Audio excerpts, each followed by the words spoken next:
El siguiente programa es clasificación B, para mayores de 18 años. Dirección de Espectáculos Públicos, Radio y Televisión. Ministerio de Gobernación. Es TV, Canal 67. Presenta una entrevista con veracidad, profesionalismo, carácter y objetividad. Iniciamos con Casos y Soluciones. Si la gripe te pega fuerte en la nariz y los ojos, y eso te pone llorona, mejor toma Virogrip, que alivia cualquier síntoma de gripe. Virogrip, un producto calidad Vijosa. Hola, ¿qué tal amigos televidentes? Qué gusto nos da poder estar ahí a través de su receptor de video en su programa Casos y Soluciones. Esperamos que este día sea muy fructífero para todos los salvadoreños, como es la costumbre, ¿verdad?, de todos nosotros. En esta oportunidad y en este programa siempre nos hemos dado a la tarea de arribar temas que realmente le alarman, le preocupan a la población salvadoreña. La educación. ¿Qué va a pasar de nuestro país si no tenemos una adecuada educación? Lo podemos ver. Parece que en el área centroamericana nuestros índices de educación pues no son muy halagüeños. Así es que para conocer cómo estamos en educación en nuestro país, y usted, padre de familia, debe de estar muy preocupado, usted que manda a esos pequeños a la escuela. Recordemos que la primera educación es en nuestro hogar, de ahí la escuela. En esta oportunidad tenemos ya con nosotros al licenciado Xavier Hernández. Él es el director de la Asociación de Colegios Privados de El Salvador.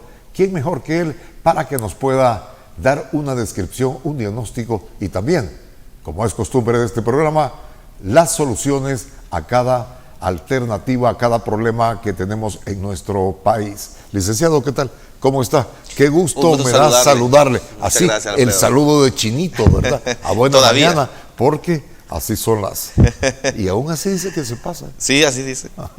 Bueno, yo quiero agradecer la invitación, Alfredo. Realmente para mí es un privilegio nuevamente estar en este set de tan importante y prestigioso programa. Saludar a nuestros amigos que nos sintonizan fuera de nuestras fronteras y también a toda la comunidad educativa salvadoreña que siempre está pendiente de mis posiciones, de mis opiniones en cuanto a que me siguen en mis redes sociales y también pues sintonizan este tipo de programas que tanto ayuda a formar criterio y a formar opinión en la población salvadoreña. Muy buenos días.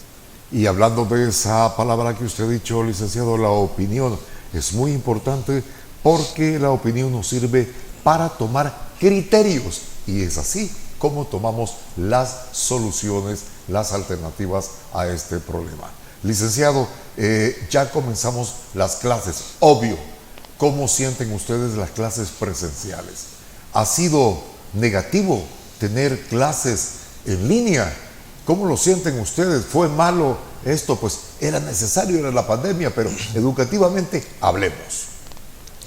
Bueno, tenemos a la vista el retorno a una modalidad ya conocida, que era la modalidad presencial, pero realmente es una modalidad presencial a la que hemos regresado con valor agregado. No es la modalidad presencial que habíamos dejado en el año 2019 y que habíamos iniciado en el año 2020.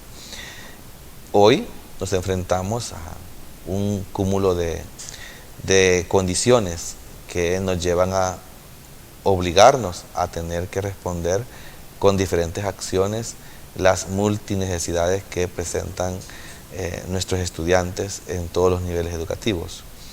Hay que decir que la educación se desarrolla en todos los países del mundo mediante un modelo educativo que sustenta un enfoque metodológico que técnicamente pues esto reviste de importancia porque el modelo no es más que, digamos, la perspectiva de país que se tiene sobre el tema educativo y su capacidad de resiliencia en cuanto al desempeño de este mismo sistema. Y el enfoque metodológico tiene que ver con eso exactamente, con herramientas, recursos y metodología que se emplean para desarrollar el modelo educativo. De ahí pues que la modalidad presencial se vuelve, como parte del enfoque metodológico, indispensable para poder llevar a cabo un sistema que revista de la suficiente capacidad para tener que ser competitivo y operar de tal manera que pueda desarrollar productos educativos de acorde a las exigencias y a las competencias nacionales e internacionales que han de formarse. Esto quiere decir, licenciado Hernández, que las clases en línea no fue lo mejor educativamente hablando. Hemos retrocedido. Bueno, propios y extraños han opinado que este tema de la modalidad o multimodalidad así llamada, o modalidad no presencial, ha sido la huella más, digamos, delicada que se ha dejado en el sistema educativo. Digamos que son las secuelas más grandes que el COVID dejó a la educación. Secuelas negativas. Muy negativas. Muy negativas. Ese es el asunto. Exactamente. Que no hubo un positivismo en este sistema. Bueno, es que eso lo ha sentido la madre de familia, el padre de familia, el estudiante, el docente. El mismo Ministerio de Educación ha reconocido que era un anhelo regresar a la modalidad presencial versus una modalidad no presencial que había dejado suficientes digamos, deficiencias en el sistema. Y ya también los organismos internacionales se pronunciaban que entre más rápido se abrieran las escuelas, los colegios privados para atender presencialmente a los estudiantes, esto pues revestía de gran importancia y era una gran emergencia educativa hacerlo. De hecho, colocar nuestro país como una primera línea no sanitaria de atención por medio de la vacuna fue muy acertado y es algo que siempre vamos a agradecer al gobierno haberlo hecho, al presidente Nayib Bukele, y también esto obedecía a que también el mismo gobierno sentía la urgencia de volver a las clases presenciales al tener este tipo de digamos, condiciones ya de salud para poder retornar. ¿Cuáles son los motivos que perjudica tener clases presenciales? ¿Cuáles son los ejes que no son los adecuados? Si hablamos de modalidad no presencial, si hablamos de enfoque metodológico, tiene que ver con que este modelo no presencial nunca produjo ni producirá los resultados esperados que pudiéramos con toda seguridad tener en la modalidad presencial. La falta de, digamos, socialización del estudiante con sus iguales y con sus superiores fue realmente una deuda grande para el sistema, pero además de la socialización, pues también había que ver que la modalidad no presencial garantizaba la deshonestidad del sistema, en tanto a que no pudiéramos garantizar, digamos, resultados reales, y podían verse márgenes de error en las calificaciones o en las evaluaciones que se tenían del sistema, y esto pues producía de repente una negatividad de los productos educativos. Aparte de esto, hay que decir que la modalidad no presencial no respondía a la necesidad urgente de los contenidos procedimentales, en tanto que todas aquellas asignaturas, disciplinas o contenidos que tenían que ver con momentos o acciones prácticas quedaban realmente en la no práctica, valga la redundancia, o sea, no se podían llevar a cabo. ¿Cómo virtualmente podía, por ejemplo, un estudiante de mecánica automotriz demostrar que podía abrir un motor y cerrarlo como debía hacerlo? Eso no se pudo hacer. Me imagino que también las universidades sufrieron similares situaciones con, por ejemplo, el tema de las prácticas de salud, en tanto a que no se disponía de la modalidad presencial para poder hacer las prácticas suficientes de laboratorios, de ciencias, química, física y de prácticas de artes, médicas también. Entonces, esto, trayéndolo a la situación del sistema educativo básico, también pues quedaban a deber aquellas disciplinas procedimentales como la física, la física común, la matemática, la biología y la química. Y además de esto, pues el revestir también de importancia en aquellos niveles o grupos etarios que necesitaban un auxilio, un acompañamiento, un asesoramiento de alguien que con mucha experiencia pudiese llevarlos a concretar sus aprendizajes. Por ejemplo, los niños que estaban comenzando a aprender a leer y escribir y que en su hogar, pues virtualmente, eso era imposible llevarlo a cabo. Resentimos ahora que todos estos años que hemos tenido de pandemia educativa, pues hemos logrado ver que la deficiencia está latente, a flor de piel en los niveles educativos que son pandemia prácticamente. ¿Cómo vamos a saldar esa deuda? ¿Cómo vamos a reponer esta situación? Por decirlo algo así, que no sea peyorativo, amigos televidentes, y también a usted, licenciado, ¿cómo vamos a solventar esta deuda? ¿Cómo vamos a solucionar y ponernos al día? Bueno, hay una responsabilidad grande de los líderes educativos, tanto públicos como privados.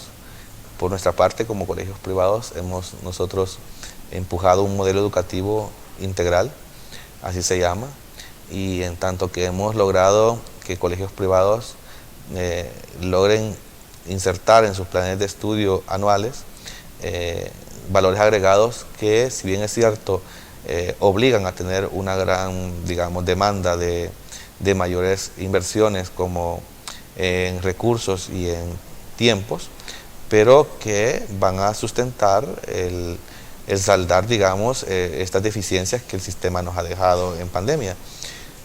Algunos colegios privados hemos logrado aumentar 1 hora clase diaria, o sea, 5 horas clases semanales en nuestros proyectos de ¿Y eso no de aumenta grado. el estrés en los alumnos? No. El estrés en los alumnos, porque realmente están pendientes de la hora del recreo, de la hora de la salida, pero 1 hora más no estresa. Bueno, el tema del estrés, digamos, también el tema de la, digamos, estado socioemocional, como las frustraciones o el tema de caer en depresiones o algo por el estilo. Esto es un manejo prácticamente del sistema institucional. En muchos casos, pues, el tema de tener más horas clases en nuestro país es un tema cultural. En otros países esto es una cosa normal. En los desarrollos educativos europeos hay, digamos, grupos etarios de 6 a 12 años en que los niños van todo el día al centro educativo y que tienen actividades que tienen que ver con el arte, el deporte, las ciencias, académicas, cognitivas, etcétera. Y todos estos desarrollos educativos, pues, no les provocan ningún estrés. Al contrario, el modelo educativo nuestro tampoco significa de que va a presionar al estudiante dentro de un tiempo mayor en el aula, sino que va a desestresar aquellas condiciones en que pueda preocuparle llevar tareas a su casa, y si está más tiempo en el colegio, no habría necesidad de llevar tareas al hogar. Esto también relaja al estudiante en vez de estresarlo, porque en su hogar pues ya va a tener más tiempo para poder socializar con su familia y con sus amigos. Es decir, de tal manera pues que el modelo, en vez de estresarlo, lo va a relajar. ¿Y cuál ha sido la actitud de los estudiantes ahora que vienen a clases presenciales? Están acostumbrados a estar en su habitación, como sea, lo pueden ver cuantas veces quieran, pero ¿cómo ellos han recibido? Porque la importancia, amigos televidentes, es que en nuestro futuro, pues, son los futuros profesionales lo que estamos criando. Bueno, ya habíamos tenido una experiencia en el año 2022 y 2021 en cuanto a que la modalidad semipresencial había pasado a ser, digamos, una modalidad opcional de parte del padre de familia. Entonces, que se abra ahora 100% presencial es una obligación, ya no es una opción del padre de familia, y que en años anteriores ya poco a poco habíamos ido caminando para poder tener estudiantes 100% presenciales. ¿Y el alumno cómo ha reaccionado? El estudiante ha sido positivo. Y ha sido muy proactivo. ¿Prefieren entonces ir al colegio que estar ahí por en supuesto. casa? De hecho, el año 2022, al final, ya por septiembre, octubre y algunos en agosto, habían ya incorporado sus sistemas educativos 100% presenciales. Había sido muy positivo y muy fructífero el proyecto, y ahora pues no es tan nuevo que puedan retornar ya más relajados a las aulas los estudiantes, y yo creo que esa ha sido como la mejor noticia que el presidente Nayib Bukele le ha dado al sistema, de que tengamos la confianza para regresar al aula, que hay un sistema educativo que está buscando responderle a las necesidades de los estudiantes y de la familia salvadoreña. Y en el sistema educativo privado, pues nuestra Asociación de Colegios Privados ha liderado proyectos de investigación, ha liderado propuestas educativas a los colegios privados, ha capacitado docentes, ha instalado sistemas del segundo y el tercer idioma. Hemos visitado proyectos educativos internacionales para poder buscar fortalecernos en poder insertar en nuestros colegios privados mejores opciones de desarrollo educativos, y de tal manera pues que no nos hemos quedado como a esperar qué pueden hacer por nosotros, sino qué podemos hacer nosotros por nosotros y por los demás. Ahora bien, licenciado, algo que es muy importante que lo tomemos en cuenta, ¿a qué están preparándose nuestros educandos de primera línea, es decir, de primaria, secundaria, bachillerato? ¿A qué los estamos enviando? ¿Los currículos están actualizados como para que sean prácticos en la vida? Porque hay materias que no las ocupamos en nuestro trabajo. Bueno, sobre la reforma curricular tenemos mucho que decir. Hay mucha materia que describir en ese sentido. Nosotros como colegios privados tenemos que ser suficientemente prudentes en cuanto a opinar sobre proyectos que están validándose todavía. Toda la currícula que se ha reformado en el tema, por ejemplo, de ciencia, salud y medio ambiente, que ha pasado a ser ciencia y tecnología, en el tema de lenguaje y literatura, que ahora es lengua, en el tema de matemática, que ahora es mate, en el tema de sociales, que todavía no se ha reformado curricularmente. Y pues, digo, la prudencia debe prevalecer porque, así como también la reforma educativa que se llevó a cabo en los currículos de parvularia, para nosotros fue realmente, digamos, preocupante que se formulara una propuesta curricular de parvularia y que durara alrededor de 2 años nada más y después se votara y se lograra hacer otra currícula distinta, la que se ha instalado ahora, por ejemplo, que curricularmente debería tener la parvularia la enseñanza del segundo idioma. ¿Y es correcta no la tiene. Esta reforma curricular? ¿La ven ustedes adecuada? Solo termino la idea. La parvularia, por ejemplo, debería tener el segundo idioma instalado, que es inglés, pero no lo tiene. Entonces, ahora en la práctica es una cosa y en la currícula es otra. Nosotros como colegios privados, como decía usted ahorita, correcto o no hacerlo, creo que el mejor juez es el tiempo, y ya hemos visto que la implementación de una reforma curricular se lleva a cabo con una gran inversión, y eso es lo que realmente quizás hace falta tener conciencia para poder aplicarlo, porque si en la currícula nueva se está obligando a hablar de, por ejemplo, la asignatura de ciencia y tecnología, y dice, bueno, ciencia y tecnología es la asignatura, y cuando revisas la malla curricular de esa asignatura te das cuenta que a la base están las condiciones que deben haber para desarrollar la currícula, en donde los recursos no solamente son computadoras,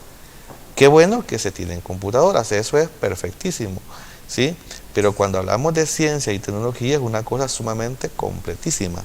Entonces, cuando tú revisas modelos educativos internacionales, te das cuenta que sí es cierto, es perfecto el concepto curricular de ciencia y tecnología, pero te das cuenta que además de la computadora necesitas conectividad. Si esa conectividad no es la adecuada, realmente la tecnología va a ser inviable. No necesitas solo computadora, necesitas robótica, necesitas programación, necesitas implementación de laboratorios virtuales o prácticos de ciencia, físicas, biología y química. Prácticamente inaccesible a nuestros medios. El grosor, pues sí, vamos allá donde un niño del Pepeto, de Perquín, ¿cómo va a hacer todo eso?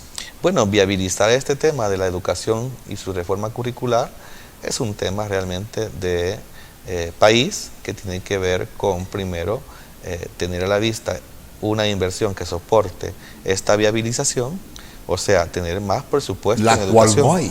La cual, si no hay, pudiera tenerse, pero si no se tiene, pues será el Ministerio de Hacienda, la Asamblea Legislativa y el Poder Ejecutivo que pudieran garantizar que esto pase. Invertir en educación. ¿Usted ve voluntad de querer hacer eso? La inversión más en educación en nuestro país. ¿Qué número llevamos en Centroamérica en cuanto a niveles educativos? Yo creo que buena voluntad de todos los gobiernos en hacer las cosas bien en educación ha existido. Que a la base ha habido una limitación de recursos es algo muy grande. Pero también hemos tenido que ver que la buena voluntad no soluciona las situaciones o las limitantes o las amenazas que puedan haber en educación. Lo que de verdad soluciona es la suficiente inteligencia para poder llevar a cabo estos procesos. Si a la base de un sistema se tiene un cerebro muy inteligente que pueda hacer los ajustes necesarios del sistema. ¿Lo tenemos ese talento? Bueno, ¿se ve? Yo creo, ¿se está aplicando? Yo creo que el pueblo y el gobierno lo sabe muy bien. O sea, quien ha contratado estos cerebros inteligentes para poder llevar a cabo todas estas reformas educativas y para poder aplicarlo, el ejecutor de este proyecto, que es el Estado, es el mejor, digamos, juez de conciencia que se tiene para poder decir si se tiene o no se tiene Pero ustedes están en la trinchera, licenciado. ¿Sí? ¿Sienten ustedes que ha sido positivo? Bueno, lo que pasa es que nosotros, como colegios privados, tenemos una virtud grande que Dios nos ha dado y que el gobierno, por medio de la Constitución de la República, también la respeta, y es que tenemos nuestro propio modelo. Nosotros no dependemos 100% de que si la asignatura de ciencia y tecnología, por ejemplo, deba de tener solamente el desarrollo curricular que el gobierno exige, sino que vamos más allá todavía, porque como colegios privados no respondemos solo a las exigencias nacionales, sino que también respondemos a las exigencias internacionales. Pero también quien va a un colegio privado, hombre, hablándole en serio, es raro. La mayor parte vamos a escuelas públicas. Sí, tenemos el 85% de estudiantes que asisten al centro educativo público. Y en esa área, aunque yo estoy trabajando en esa área, yo creo que es importante reconocer que en el área oficial, o sea, en el sector no privado de educación, los esfuerzos que se están viendo llegan muy lentos, pero llegan.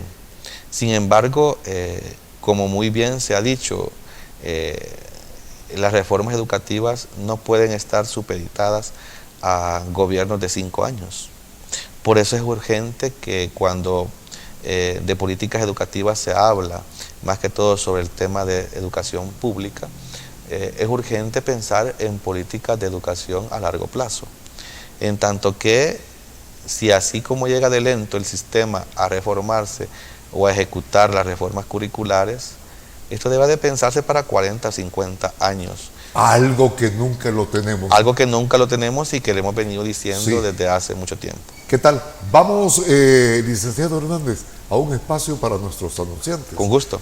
Porque tenemos, amigos televidentes, estas sugerencias que son para usted.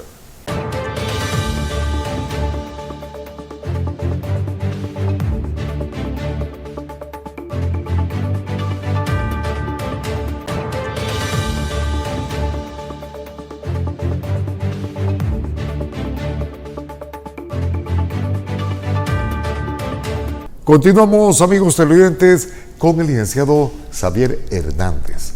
Él es el presidente de la Asociación de Colegios Privados de nuestro país. Licenciado, hemos leído en los rotativos de nuestro país un editorial específicamente del doctor Oscar Picardo, donde dice que la educación es un caos en nuestro país. ¿Usted compartiría alguna situación de esas? Yo tendría que ser muy, digamos, desde mi perspectiva y desde la perspectiva de colegios privados que me honro representar, ser muy sincero en cuanto a destacar que han habido aciertos importantes que reconocer desde el año que entró en función el presidente Nayib Bukele. Y pues toda la población no podría dejar de reconocer algunos logros que a la vista están sobre, más que todo, la proveeduría de paquete social educativo. Y esto pues se ha hecho sentir en la población y otras cosas más que hay que destacar. Mire, están dando los paquetes, los uniformes, los zapatos y los útiles. Sí. Pero hay gente que está diciendo que no les pagan. Vuelvo a repetir que esas cosas llegan, pero llegan lentas. Okay. ¿Verdad? Por ejemplo... ¿Llegan a tiempo de tan lentas? No, llegan lentas. ¿Y llegan a tiempo? Lento es que no llega a tiempo, ¿verdad? Okay. Entonces, el paquete es sentido por la población como una condición social y política muy positiva. Que le den los útiles escolares, que le den los libros de texto, que le den la computadora, que le den el refrigerio escolar, que le den los uniformes, que le den los zapatos. Si lo único que falta es que le den el transporte de la casa a la escuela. Entonces, eso en el sistema público es un logro muy satisfactorio y casi que lo justifica el gobierno en que es la manera de cómo han atraído estudiantes al centro educativo. Nosotros, como colegios privados, también tenemos que reconocer que esos son aciertos muy importantes. Sin embargo, pues poco a poco se va viendo también que, como el doctor Oscar Picardo ha opinado sobre el editorial que ha compartido, tenemos que también ser muy honestos y decir, bueno, hay muchas cosas que hacen falta que se puedan hacer y que se siente también de parte del docente, el padre de familia y la comunidad educativa que deberían haberse ya hecho. Mire, ¿qué presupuesto tiene el Ministerio de Educación? Bueno, ustedes no reciben dinero del Estado. Nosotros como colegios privados no tenemos... Ni un centavo. No tenemos como sistema educativo un subsidio que el Estado pueda aportarle a nuestro sector para poder desempeñar nuestro sistema educativo privado. Por eso nosotros, con los presupuestos educativos que se distribuyen de la Asamblea al gobierno, pues poco tenemos que ver. Solo tenemos que decir que según lo que se ha reflejado en rotativos o en medios televisivos, pues es que es menos presupuesto en el año 2023 que el año 2022 orientado a educación o a sistema educativo. ¿Y qué le parece esa situación que vamos para abajo? No aumentamos la educación, y la educación es vital porque nos abre los ojos. Y también algo que no me contestó, licenciado Hernández, ¿en qué nivel, en qué rating estamos de educación en Centroamérica? Bueno, ya van dos preguntas, ¿verdad? Vamos a contestar la primera. Bueno, en cuanto al rating, tenemos que decir que no ha habido en los últimos años una institución internacional que pueda destacar cuáles son las condiciones en las que nos encontramos nosotros como país. Sin embargo, quien viaja, quien digamos, vigila el comportamiento de sus sistemas educativos de la región centroamericana, se ha de dar cuenta que pues algunos países han enfrentado su nivel de resiliencia con mucha más inteligencia que otros. Nuestro país, si bien es cierto, tuvo un acertado momento de intervención para ajustar, digamos, los momentos educativos a la realidad de pandemia que teníamos. Sin embargo, ahora encontramos que hay bastantes deficiencias del sistema que habrá que enfrentarlas con algún nivel de responsabilidad, con planes de remediación escolar que en nuestro sector educativo privado estamos aplicando desde el año 2020. ¿Cuáles son esas deficiencias? Licenciado, disculpe que le interrumpa, pero usted habla cosas que hay que repreguntar porque ya me dijo deficiencias. ¿Cuáles son las que han notado usted? Tienen que ver estas deficiencias con los productos educativos de promoción de estudiantes. Cuando un alumno, por ejemplo, antes se quejaban o nos quejábamos del nivel de lectura comprensiva y ahora no tenemos ni siquiera lectura teórica, o sea, ni siquiera sabemos leer. Y un estadio más importante después de saber leer es saber entender lo que se lee, y después de eso es saber redactar lo que se piensa. Entonces, esos niveles de concretización de los aprendizajes son los que más se sienten en niveles de educación parvularios y básicos. En los niveles de educación secundaria, la situación es todavía más complicada cuando las asignaturas, disciplinas técnicas o prácticas pues han sufrido la deficiencia más grande de la historia, en tanto a que estudiantes que se han graduado, por ejemplo, el año 2020 y 2021, con la no presencialidad, pues fueron estudiantes sumamente deficientes en todo aquello que obligó a tener que desarrollarse en manera presencial, y no fue así por la realidad que teníamos.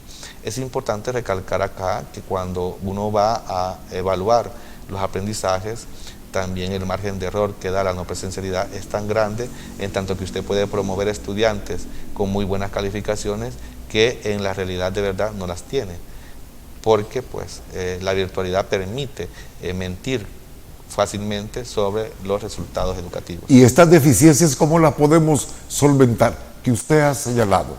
Bueno, estas deficiencias tienen que ver con una solución práctica. El sistema debe proveer de suficientes metodologías para poder llevar a cabo una solución educativa a estas problemáticas. Y el sistema en otros países ha tenido a la vista lo que los colegios privados ya estamos haciendo. El incorporar, por ejemplo, más tiempo a la presencia de los estudiantes en el aula es una alternativa. La otra alternativa es sumarle más, valores agregados al sistema, como por ejemplo tener más segundo idioma o hasta tercer idioma, tener más recursos que tengan que ver con desarrollos tecnológicos, tener más tiempo y más metodología desarrollada sobre lo que es el área de la informática y también lo que es el área de la computación, pero todo adiestrado a lo que es la educación. También el tema de los valores, que es algo que también se está fortaleciendo en una remediación escolar, que tiene que ver con que el retorno al centro educativo tenga que vivirse como una alegría y con una motivación tal que no le provoque ni estrés ni depresión al estudiante, para que esto pueda ser muy productivo. Todas estas soluciones no son cosas que se sacan de la manga de la camisa, son experimentaciones que hemos visto en otros países y que han dado muy buenos resultados. El que el país pueda estar en condiciones positivas en los años futuros va a depender de lo que hagamos hoy en el presente. Por eso es que el doctor Oscar Picardo, cuando señala las deficiencias que se encuentran en el sistema, es muy seguro que no está mintiendo, pero también hay que decir que todas estas realidades que se plantean en el caos educativo de un sistema ya se habían venido viendo en los años antes de la pandemia, Alfredo. Antes de la pandemia, nuestros colegios privados ya habían ganado, pantallas o primeras páginas de los prototipos en las que señalábamos de un sistema fallido de educación, en tanto que ya no respondía el sistema educativo a nada. Y no sabía para dónde iba el sistema educativo, ni sabía lo que estaba produciendo. Entonces, esto tiene que ver con que no es producto de la pandemia lo que el sistema educativo tenemos, así como 100% producto de la pandemia, sino que también ya se traía los pies hinchados en educación, y ahora con la pandemia se pudo agravar más la situación. ¿Fallido por qué? ¿En qué sistema educativo fallido? Quiere decir, licenciado Hernández, que no estamos educando. Bueno, cuando en años anteriores nuestro sistema de educación privada planteaba que estábamos frente a un sistema fallido de educación de país, estábamos planteando porque no había ningún acierto educativo que nos hiciera ser dignos como país de representarnos en nada.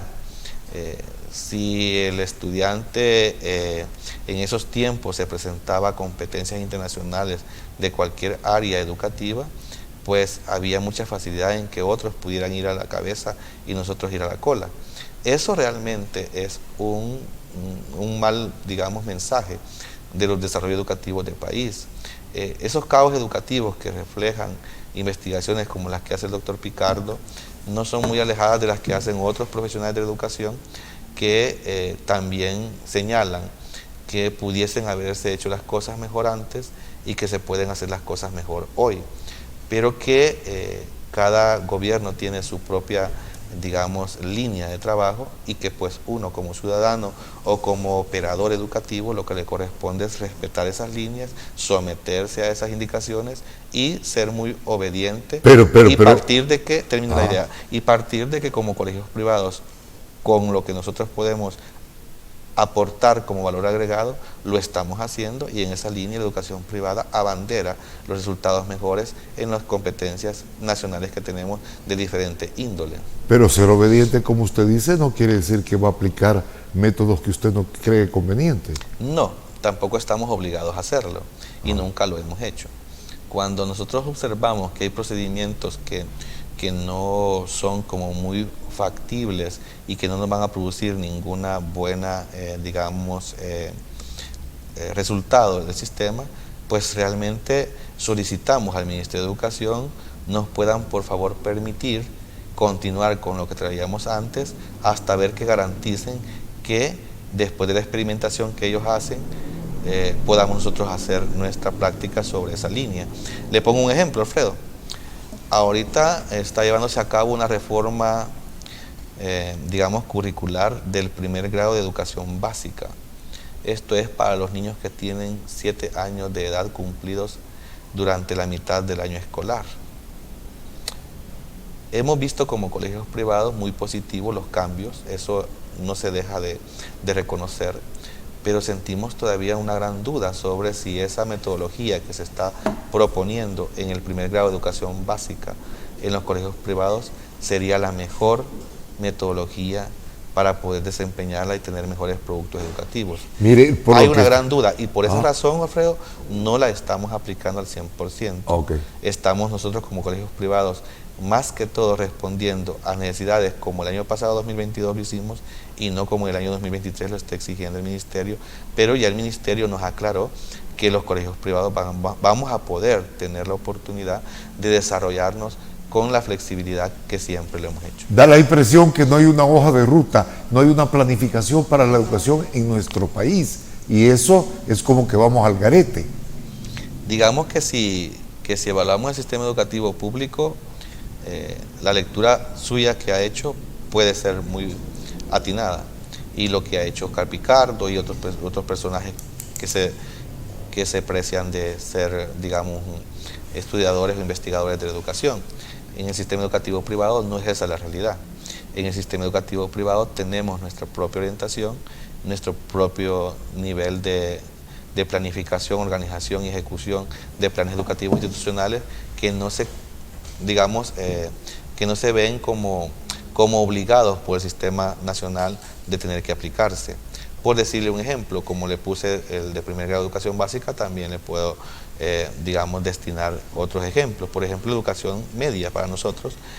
Tenemos colegios privados que se desempeñan en áreas muy positivas y muy nuestras, como es el área de la aeronáutica, por ejemplo, carreras de estudios que tienen que ver con turismo de mar, que tienen que ver también con carreras técnicas que tienen que ser, muy prácticas, como las carreras de automotriz, electricidad, electrónica, etcétera.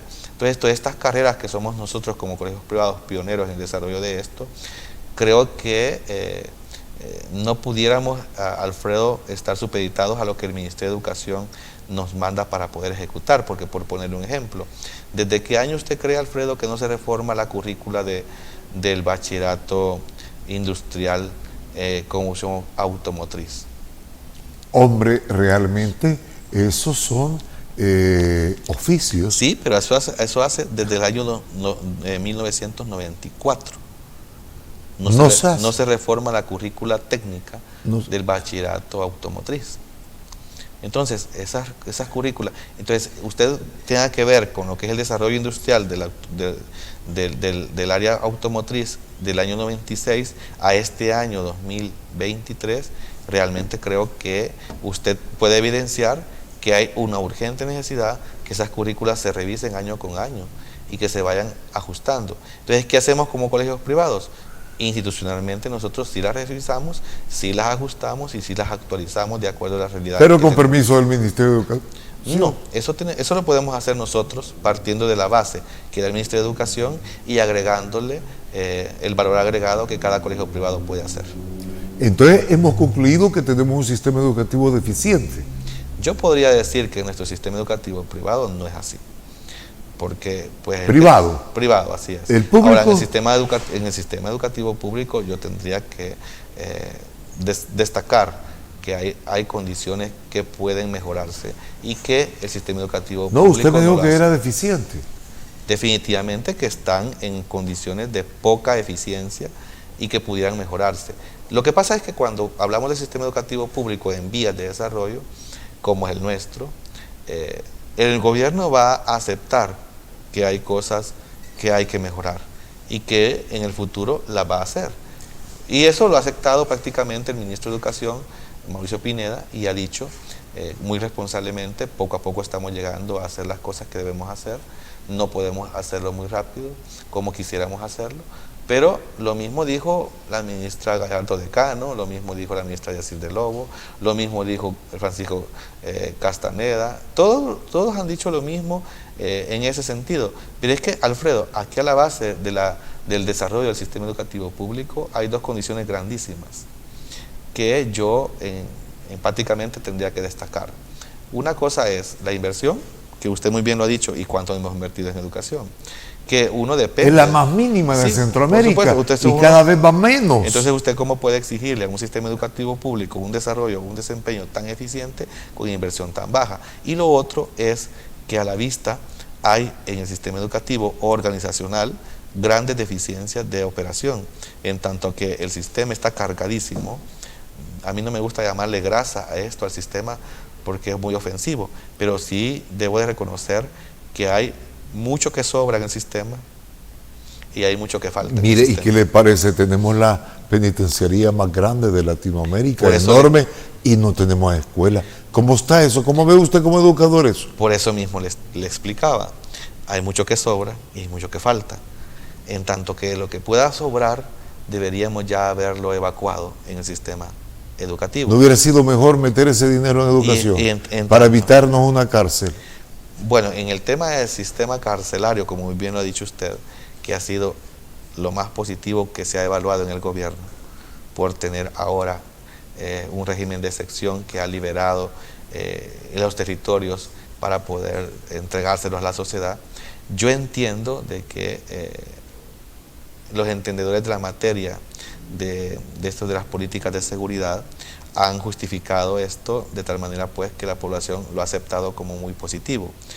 Que si hubiesen más escuelas, en vez de que hayan más cárceles, cualquiera podría opinar que eso es positivo, como muy bien lo plantea usted y como lo plantean otros conocedores de la materia.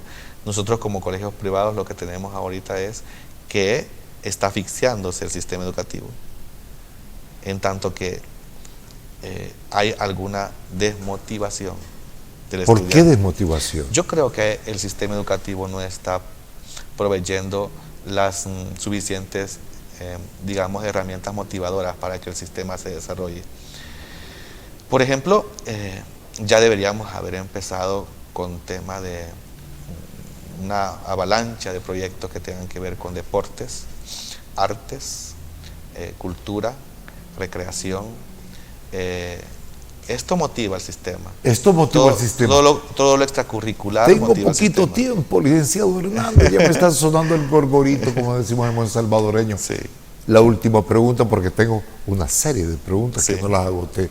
¿Cómo están las pensiones de los maestros? Los maestros ¿ya es un magisterio envejecido o no? A eso me refería, Alfredo, con que hay mucho que sobra en el sistema y hay mucho que falta. En cuanto a eso que sobra, es que debemos de rediseñar el plan de lo que es el recurso humano del sistema educativo. Y no solamente en el área docente, tenemos también problemas en el área administrativa. Pero ¿cómo se va a ir usted de la escuela privada si gana 1.200 y le van a dar una pensión de 400, 300? Sí, es un tema difícil. ¿Cómo ven ustedes? ¿Lo están ventilando? ¿Qué están haciendo por ello? Y nosotros como colegios privados, en cuanto al tema de pensiones, tenemos que depender de las leyes que se establecen ahí. Pero la Asamblea Legislativa ya ha hecho una reforma que ya cuadró este sistema, y como colegios privados tenemos que decir que nos supeditamos a eso, aunque todavía no ha logrado satisfacer las grandes necesidades de la población magisterial. En el sistema educativo público sigue teniéndose esa gran, digamos, necesidad de que el recurso docente pueda cualificarse y que pueda definitivamente mejorarse. ¿Y cómo los salvadoreños podemos aceptar medidas que no le conviene a la población solo porque son emanadas de un órgano de Estado? Y no solo aceptarlas, sino aplaudirlas. Si no son beneficiosas, ¿por qué las va a aplaudir? Definitivamente. Ahí tenemos, creo, un tema social y cultural. Los sociólogos creo que mejor pueden responder a este comportamiento. Nosotros como sistema educativo lo único que podemos recalcar es que hay mucho en el sistema que está haciéndole daño y está ahí presente, y hay mucho que le hace falta y que todavía no ha llegado al sistema.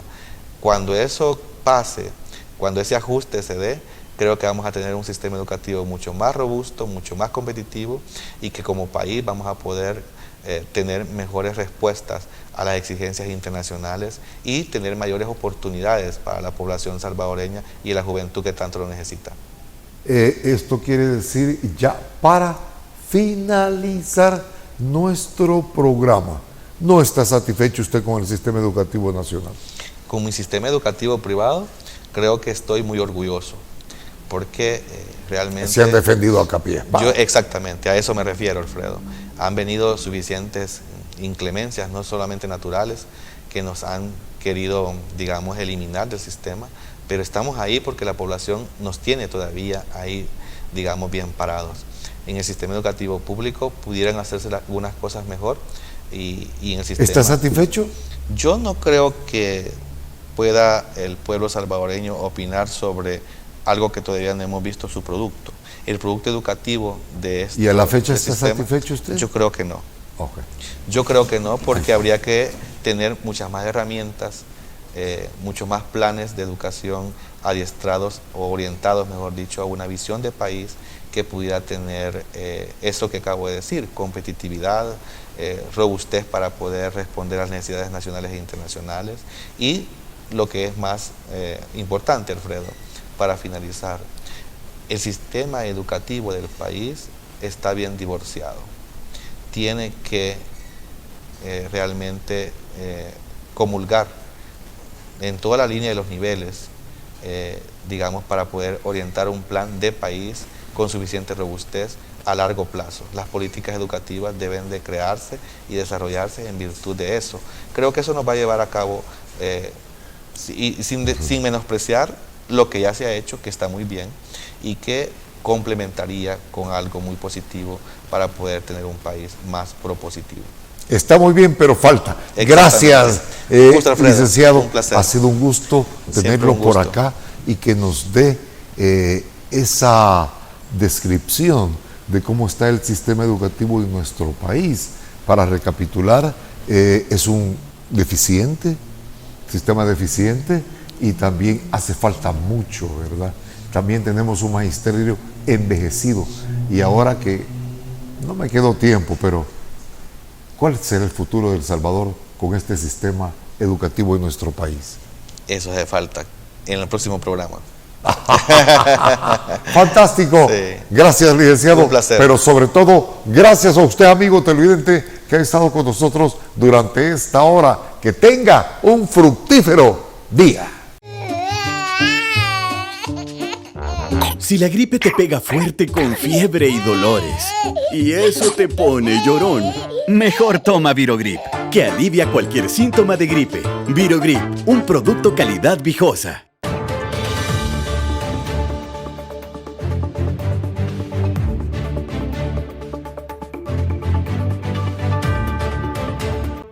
Los conceptos vertidos en el programa anterior son responsabilidad directa de quien los emitió. En ningún momento representan la línea editorial de esta estación televisora.